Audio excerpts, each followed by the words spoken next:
Your cell phone? Hello, thank you for coming. Let me find my light. Idyllwild, Santiago, and I am the co-coordinator of the Art Society program, along with Ben Gilton over there. So this is IdyTalk, which is a program that we started, I would say, last year.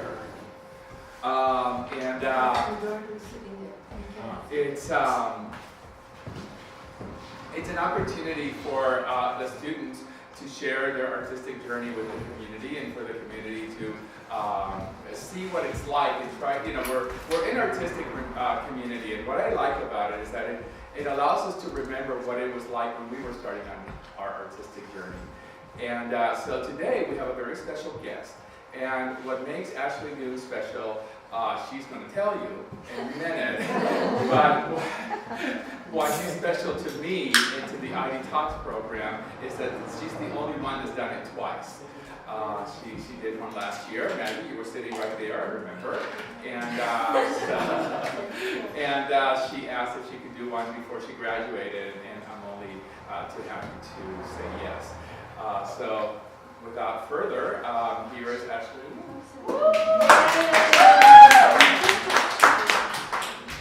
Hi guys, thank you for coming today.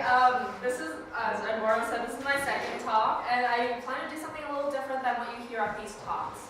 Usually you see a PowerPoint with some pictures and some words to describe me, but I already did that last year. So this year I thought I would go with the atypical approach of having some short clips that can be transferred as metaphors as to my Idyllwild arts journey. A little bit about myself for those of you who weren't here last year. And I'm a four-year senior at Idyllwild Arts. For those of you who don't know what that word means, it means I was at Idyllwild for all 4 years of my high school career. It's not like I'm stupid and I repeated senior year. You usually take it that way. So also a little info about myself. I have learned music since I could hold my spine. I write that in my college essay, and it's very true. My mom enrolled me in music classes before I could speak. So I could play the xylophone, I can play the tambourine, and now I can say that I can play the violin, and thanks to Idyllwild Arts. Last year I talked about teaching music in China, and I feel like that chapter has come to a closure as the school has given me a generous grant, three generous grants for me to go to China to teach music. And I will not be heading back this summer, but the students are continuing on their own. The older ones are teaching the younger ones, and the teacher has established himself, and the piano teacher has established herself as a successful teacher in the town.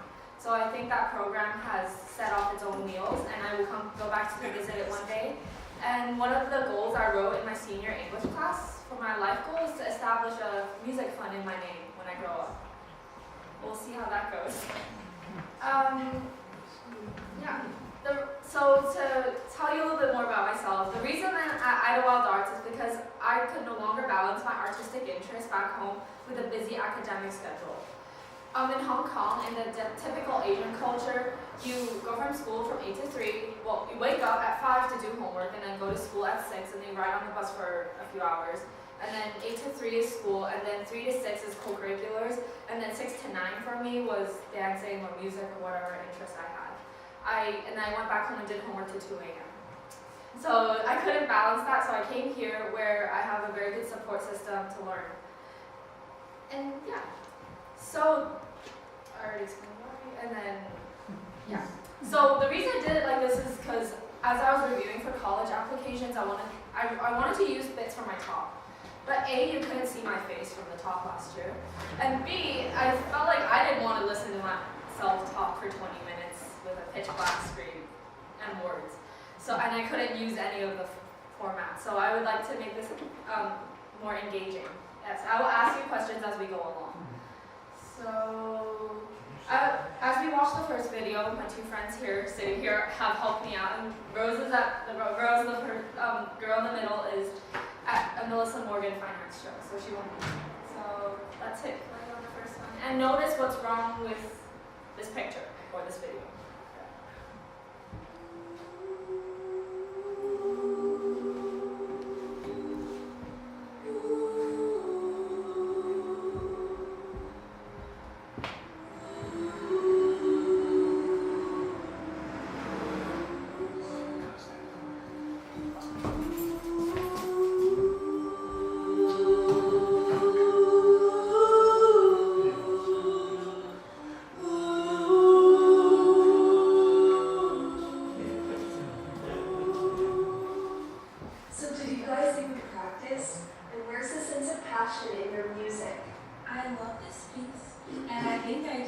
But did you? We can't even hear you. I have no comment. I don't care how we sound. I didn't sign up for this, it was mandatory. I think it would help a lot better if we looked at each other to communicate the dynamics and like leaned in or something when we want to grow. Okay, open it up. We have a teacher, my teacher Idyllwild, sitting in the audience. So I'd like to open this up to see what's wrong with the students.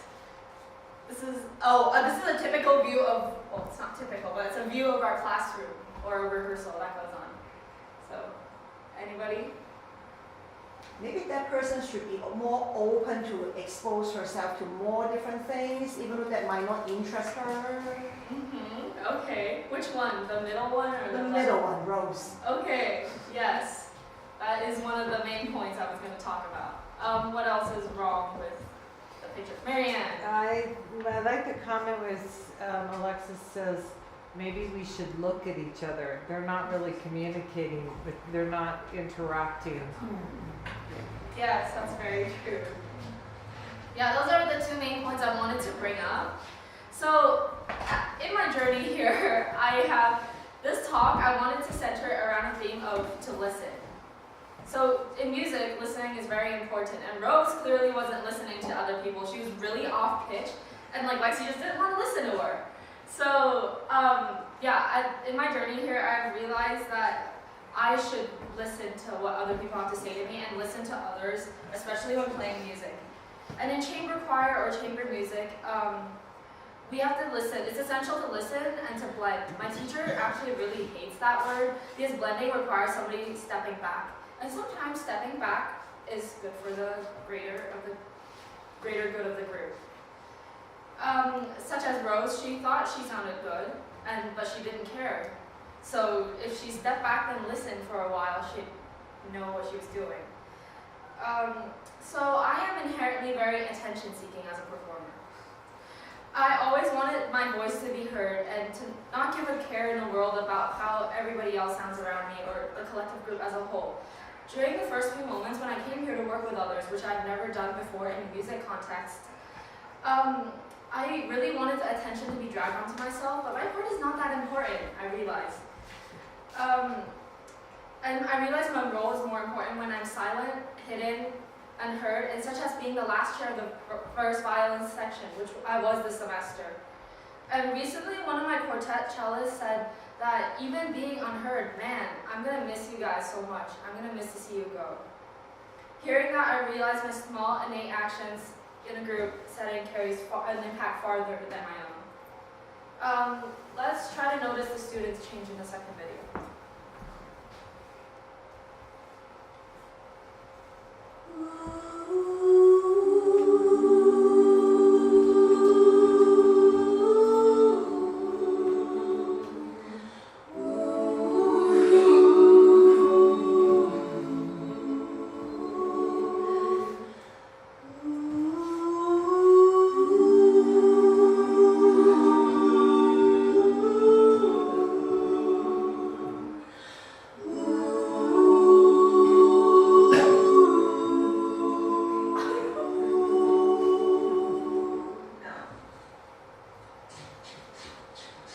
So, what have you guys been working on this week? Well, we tried to blend, but Rose is out of tune and Lexi's trying to take over everything. Sorry for trying to give you some of my years of experience. You're all just amateurs. Okay, listen, kids. You guys are put in this school, this choir, for a reason. Let me teach you the basics of choral singing. So this traces back into the...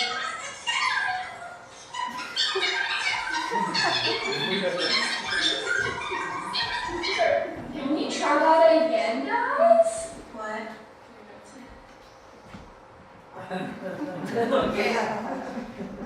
Teachers, again, or everybody else, what did they improve or what did they not do? Let's point out the obvious. Anybody want to say something? Oh, and Minta. These unknown girls in this clip were really clumsy, and they kept bumping into each other. It was unexpected and wild. That was not scripted. Yes, back there. They didn't have direct communication with each other. They waited until the teacher showed up to start smack talking each other. Yes. Anything else? I think they sounded better. Yes, because they listened to one group member's comment. Yes, that's part of my idea. Anybody else? Okay, Looked like they had more fun. yeah, definitely. I think it's better to make mistakes and have fun and learn to work as a group than to like be perfect all the time and like not work together or fight even in a small group setting. Yeah, I'm an only child, so learning to listen to my peers was one of my most memorable challenges here. However, throughout my chamber experience at the Arts Academy, I realized that the time I spent with my peers was actually sometimes more constructive than practicing alone or even with a teacher. And the problem with the students in the video was also that they didn't listen to their teacher. Yes, sometimes teachers are annoying, and yes, sometimes they talk a lot. But they have years and years of experience to put on us students, and they're put at our school for a reason, and they're given to us for a reason. And in the video, I, as the teacher, I said we traced the history back to, and sometimes those lessons are really boring. But we have to learn from what other musicians have done or what other artists have done to know what we can do in the future. And my peers' feedback, as I said, and some expertise often lined up with what my teacher would have told me at the rehearsal anyway. So I might as well just listen to them and then hear what the teacher has to say. Because if my peers are wrong, then I'm wrong too, and we work together through those differences. Throughout my time here, I have gone through almost every single academic teacher at Idyllwild Arts. Each of them have their own unique way of teaching, and they are very different. Sometimes their teaching styles just don't line up with me, the student's learning style. I'm an auditory and kinesthetic learner. One teacher might be a visual learner where she puts up PowerPoint sometimes. And I might not learn the best that way, but I have to learn to cope because I'm a senior, and as I step off into college, there are going to be professors like that who just use PowerPoints, and how am I going to cope? So being at this school has helped me learn to work with different teachers, and I appreciate them every day. Also, group work is really hard for me. Since I am an only child, I've grown up learning things on my own. I don't have to fight with a sibling, and I don't have to fight for my parents' attention to teach me. They just did. So here, when I came to this school, I learned to adapt and turn my attitude about learning. Some teachers, yeah, I just realized that all the teachers here are very important, and thank you for giving me your years of expertise. Yeah. So let's watch the third video and see what they have to say. Okay guys, class dismissed. Let's see, can I talk to you for a second? Yes. So, I noticed that you were saying a bit about looking at others, and your voice is beautiful. Like, can you try to blend in with the others so that they sound good and you sound even better? I mean, I'm a pretty experienced singer, but I have to try to do it. Okay, let's pause it real quick. It's okay. So, Lexi learned to listen. Amen to that. And she learned to listen to her teachers. Yes, thank you for the applause. So, yeah, she sings the top part in case some of you haven't noticed, and that's usually the most important part. But in choir, that voice is already heard very instinct, like theory-wise, like it's very clear already. And the bottom parts are usually the ones that go unheard. Yeah. So something I wanted to interject into this is another aspect of Idyllwild Arts is the residential life. In a way, all of us start in the same position of not knowing how to deal with 60 people living under the same roof. But after years of living with different prefects to guide me and different roommates even, I've had 6 roommates in the past 4 years. Yes, I kid you not.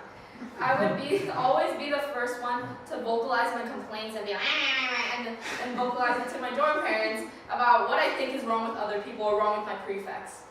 But once the faculty put me in a difficult position to be a female prefect in a guy's dorm, I realized how hard my job was, and I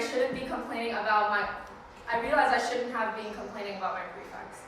And I'm eternally grateful to this residential life system. And I had to learn to listen to my dorm parents' feedback about how to run my meetings or how to engage the boys a bit more, because boys inherently are more closed off than girls. And to engage them in a weekly meeting is harder than usual. Especially when my co-prefect doesn't run meetings as long as I do, which makes me look like I'm a grandma who talks for a long time. And I am eternally grateful to our residential life system because I have now 6 parents looking after me instead of 1. And if it wasn't for my dorm parent, Jennifer, that was listening to me crying one night, and I was hidden in my room and nobody would have noticed. This was during AP exam season. I don't think I would have made it through without her calling me and saying, "Hey, are you okay?" and taking me to the health center to get counseling. And I'm eternally grateful for that. I was trying to understand something about aggregate demand. Like, heck, even our GovEcon teacher tells me that's hard for my age. I was getting frustrated with my father, who was trying to teach me what to do, and I was getting frustrated with myself. I think if I would have listened to my internal voice speaking, the angelic voice saying, "Hey, you're tired, why don't you go to sleep?" Or the devilish voice that says, "Hey, let's go take a nap, let's sneak in a nap, you don't need to work." And you have to learn to listen to those 2 voices. And as I listen to the harmonies and the dissonances of my life, I'm eternally grateful, thankful for Idyllwild Arts for guiding me through this journey. I also learned to listen to voices outside of this little bubble we call Idyllwild. This summer, I stepped in a New York University summer camp, and I realized there's a lot of evil in the world. And there's a lot of dangers out there that I might not see. And I learned to stand my ground and listen to those voices. And one thing that really helped me during peak exam season, so if one of you are parents and you probably know this, your child has probably experienced stress and you don't know how to deal with it. One thing that really helped me specifically was going on a camping trip with the environmental club. We went to Yosemite. Yeah, for hiking. And that, no phones, no cell service, gave me time to just sit back, listen to the rushing rivers or the silent stars that are above me and think for myself, what is best for me? And listening to my internal voice has made me realize standardized testing grades aren't that important, guys. Like, I'm just putting it out there. I spent all of last year's, my sophomore year to now, studying for them, and I only submitted 1 of 5 of my grades. So they're not that important. And I realized that stressing myself out over nothing was me not listening to that angelic voice that was telling me to stop and take a break. So as we learn to listen to our voices and to listen to those around us, here's a video.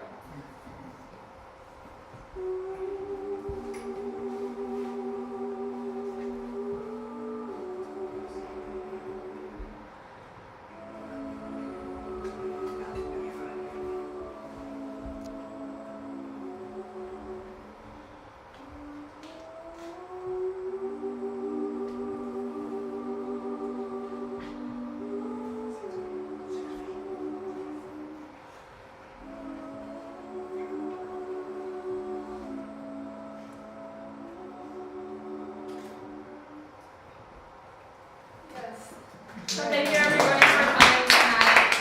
I have one more song to sing for you guys. This song, I'm a violin player, but if you want to hear me play, come to our concert next Saturday night in Leung Hall, 7:30. Yeah. So I'm going to sing a song. This is more personal than what I usually do with the violin, because the violin is music without words, but this is music with words. I wrote this song in Honors American Literature last year, and it was for an artistic component.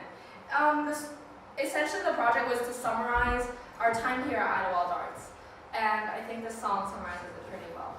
So here you go.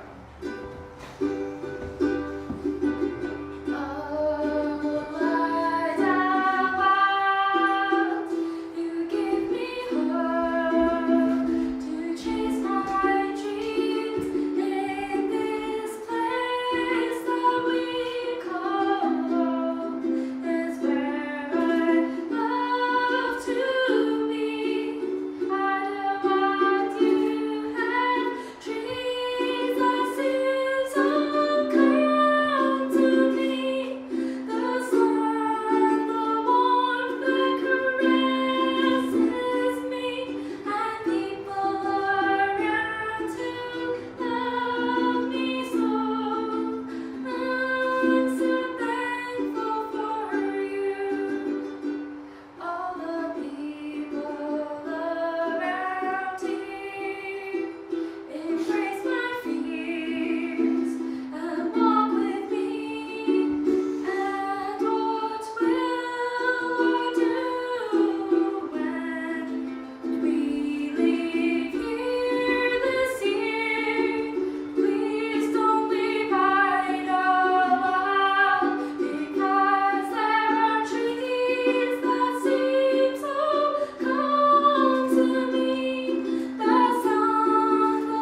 return. And I want to thank John Millhouse and the Town Gallery for letting us do these events here. Thank you, John. And we have one more IdyTalk before the school year is over. And it just so happens that it's another first. We're going to have two artists this time doing their talk together, and it happens to be Anita and Lexi. Gee, I wonder where they are. They're right there!